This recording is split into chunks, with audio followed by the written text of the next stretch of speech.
Hello, Brit-Lit scholars and future Oscar-winning screenwriters. I'm Mr. Osborne, and this is your unit preview. And for the first time, it's not a course preview or a unit mid-view, but a real, bona fide unit preview. Get ready, because this one's a doozy. Today is all about the Renaissance, a word derived from the Klingon roots ren, meaning a small, irritable cartoon chihuahua, and essence, meaning... Ooh, Mr. Osborne, I don't have anything to say, but test audiences find me hilarious and oddly endearing. Oh, young Mr. Osborne, enjoy it while it lasts. Someday, you'll be me.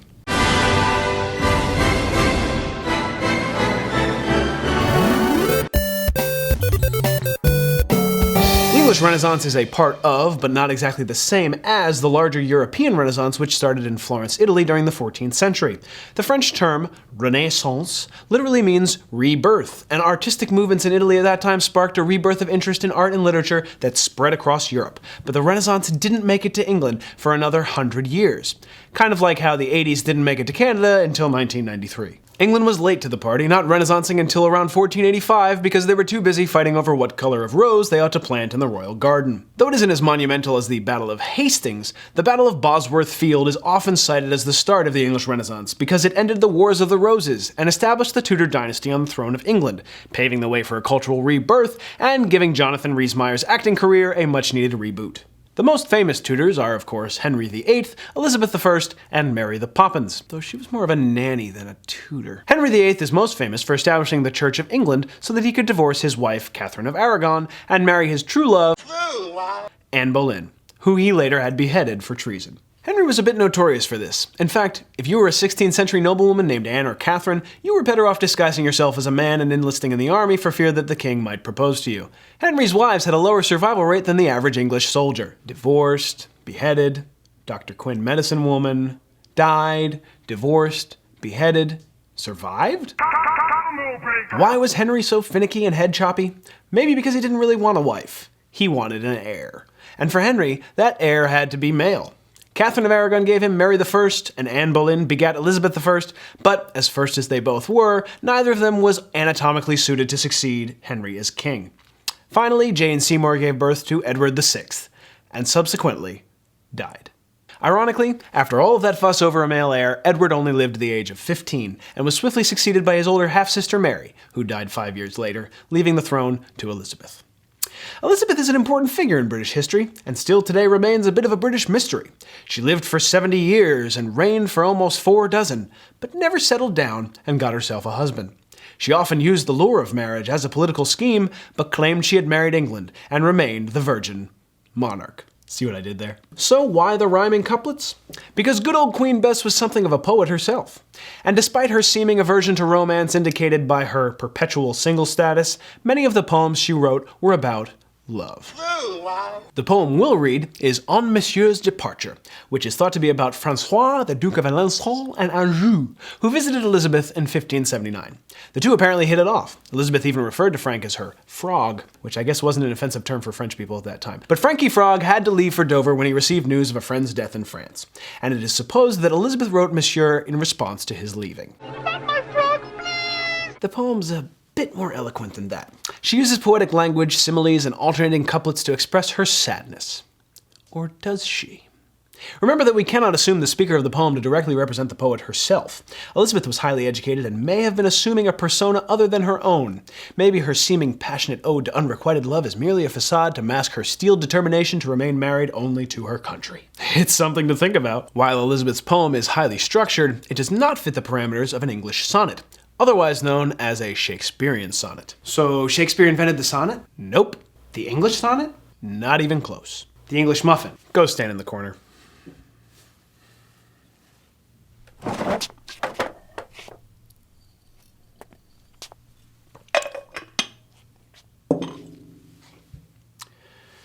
The sonnet, like the Renaissance, originated in Italy with the poet Petrarch, and is defined by its precise number of lines, namely 14, lyrical subject matter, and use of our old friend, iambic pentameter. I want to buy a bucket full of lard. Sir Thomas Wyatt of the early 16th century is afforded the distinction of bringing the sonnet to England, but it's never referred to as the Wyattian sonnet. The Earl of Surrey formulated the structure that would typify the English sonnet, but no one calls it a Surreyan sonnet either.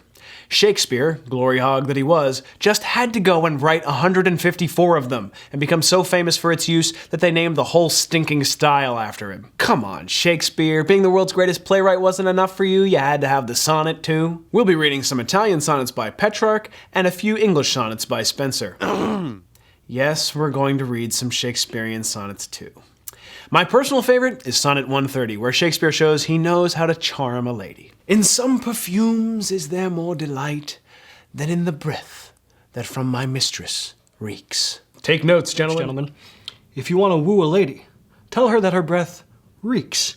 Of course, the bard isn't really insulting his subject. He's using vivid imagery to present a contrast between the ideal standard of beauty and the reality of this woman's appearance.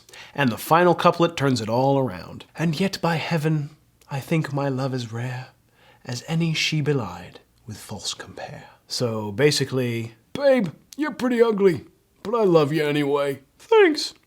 You're not so hot yourself. Hey, it's the Britlit bookshelf. Let's see what's on it today. Why, it's the Folger Shakespeare Library edition of The Tragedy of Hamlet, Prince of Denmark. Probably Shakespeare's most famous play, and definitely the one containing the most well-known phrase in the English language. Fetch me a stoup of liquor. Not that one. Excellent well, you are a fishmonger. Hardly. Now remains that we find out the cause of this effect, or rather say the cause of this defect. For this effect effective comes by cause, thus it remains, and the remainder thus. Perpend. I don't even know what that means. I'm talking about all to be or not to be. That is the question. Despite its omnipresence throughout the past 400 years, the soliloquy that this line begins is somewhat of an anomaly. It has no bearing on the actual events of the scene, represents somewhat of a backward step from Hamlet's previous soliloquy, and would have no effect on the plot if excised from the play completely. In fact, when adapting it for CBS Radio, Orson Welles did precisely that, claiming, "It doesn't tell us anything we don't already know." Well, what do we already know about Hamlet? We know that Shakespeare made up the story, right? Wrong, sir. Hamlet is in fact part of a long tradition of revenge plays from Scandinavia, Italy, Spain, and several other countries, and even links with ancient Roman plays like Seneca's Agamemnon and Euripides' Electra, which is only nominally related to the Baywatch thespian of the same last name. So what's so great about Shakespeare if he didn't even make up the original story? What we need to remember about Shakespeare's plays is that half the story is in the telling. This is in fact true of most literature, as how an author tells a story is just as important, if not more important, than what he tells you. Which is why reading this is not equal to reading this.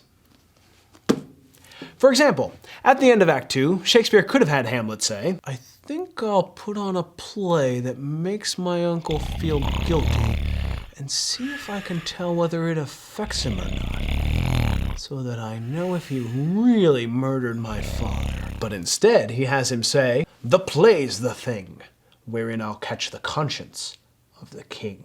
The language of Shakespeare, which ironically is what struggling students complain about the most, is actually the most vital element of Shakespearean drama.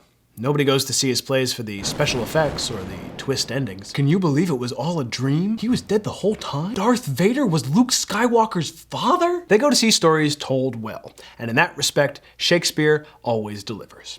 That's not to say that the plot of Hamlet isn't interesting. Quite the opposite. It has ghosts, sword fights, secret spies, evil kings, a guy named Cornelius, and lots of murders. Man, this is a pretty morbid episode. But maybe it's fitting that so many royals die in Hamlet when you consider how the English Renaissance itself ended. The rich prosperity and peace of the Elizabethan era gave way to turmoil in the mid-17th century, and a series of civil wars eventually led to the arrest, trial, and execution of King Charles I, effectively ending England's monarchical system for good.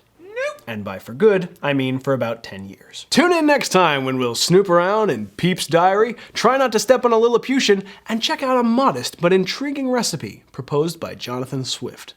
See you then.